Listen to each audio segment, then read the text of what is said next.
2013-14लाच ह्याची लागवड झालेली आहे आणि हे एक आमच्या संस्थेमधलं एक अतिशय चांगली बाग आहे असं म्हणूयात आपण. ह्याची जी लागवड केलेली आहे आम्ही थोडीशी अतिघन पद्धतीने केलेली आहे. म्हणजे 2 ओळीचं अंतर 4 मीटर आहे आणि 2 झाडाचं अंतर 3.5 मीटर आहे. त्यामुळे तुम्हाला दिसतंय की फांद्या एकमेकांमध्ये मिसळलेल्या आहेत, विशेषतः करून जिथं झाड चिटकून लागलेलं आहे. तर सुरुवात ह्याची तुम्ही माती बघू शकता, म्हणजे तुम्हाला कल्पना येईलच. मातीचं प्रमाण जे आहे ते अतिशय नगण्य खडकाळ मुरमड माती आहे निवड. पण इथं आम्ही रोप लावताना किंवा झाडं लावताना आम्हाला अक्षरशः ब्लास्टिंग करावं लागलं. म्हणजे खड्डा घेण्यासाठी मायक्रो ब्लास्टिंग म्हणजे छोटे छोटे सुरुंग ते करून पोकलेन पण नाही तर ज्याला खिळा असतो पुढं त्याने आम्ही खडक फोडलेला आहे आणि त्याच्यामध्ये मग नंतर व्यवस्थित काळी माती भरून किंवा गाळाची माती भरून त्याची लागवड केली होती.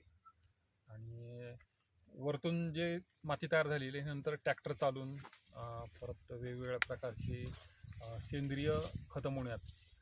त्याच्यामध्ये आम्ही मशरूम इंडस्ट्रीचं राहिलेलं स्पेंट वॉश, राहिलेलं काड किंवा कारखान्यामधली मळी, स्पेंट वॉश किंवा मोलॅसेस, हे सगळं आम्ही टाकल्यानंतर ह्याचं एक भरपूर दिवस गेले आम्हाला ही अशी माती तयार होण्यासाठी.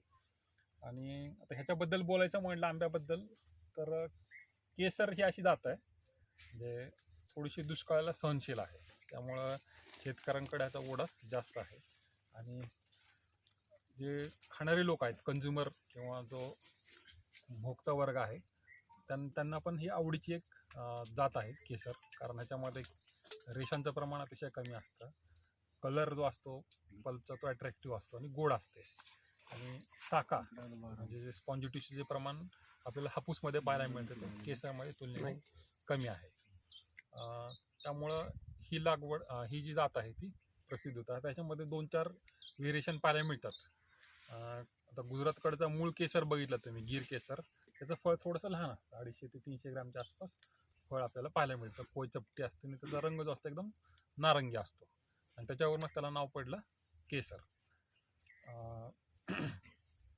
पण त्याच्यामध्ये आता व्हेरिएशन येत आलेलं आहे. जम्बो केसर म्हणून कोणी विकतं आहे, त्याच्यामध्ये फळांचा आकार थोडासा वाढलेला पाहायला मिळतो आपल्याला. 350-400 ग्राम, कधी कधी 500-550 ग्राम पण फळ पाहायला मिळतं आपल्याला.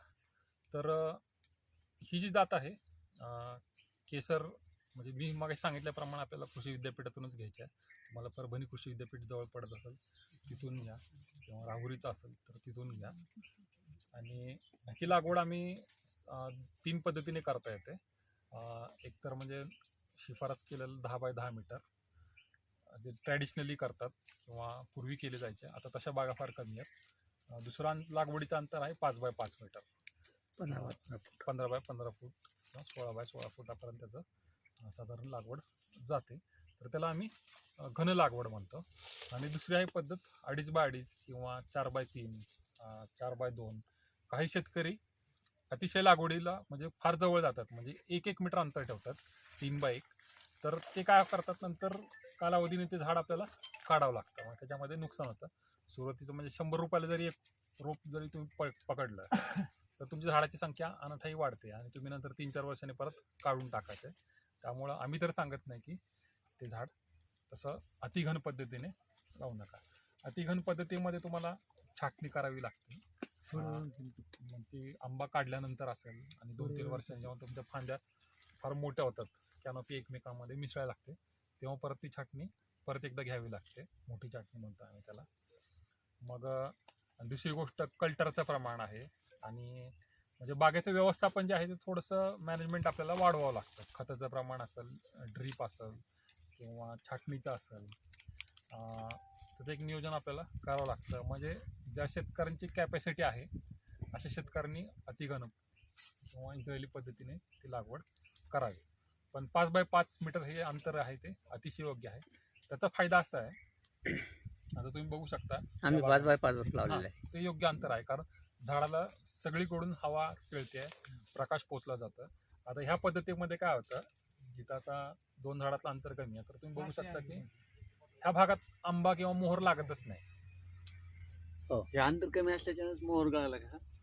नाही ते लागवड हे झालेलं म्हणजे ह्या झाडाला असं वाटायला लागलं की आंबा लागला नाही, म्हणजे काही नाही, नाही, रोग नाही. पडा काय याच्यावर असं वाटायला लागलं, रोग पडा नाही, तसं समजू नका. हा. काल आमची पूर्ण काढणी पूर्ण झाली. हार्वेस्टिंग झालेली आहे. Harvesting झालेली आहे. असं असं हा आंबा होता याला. अनुभव होता. यावेळी मोहर लवकर होता. अच्छा.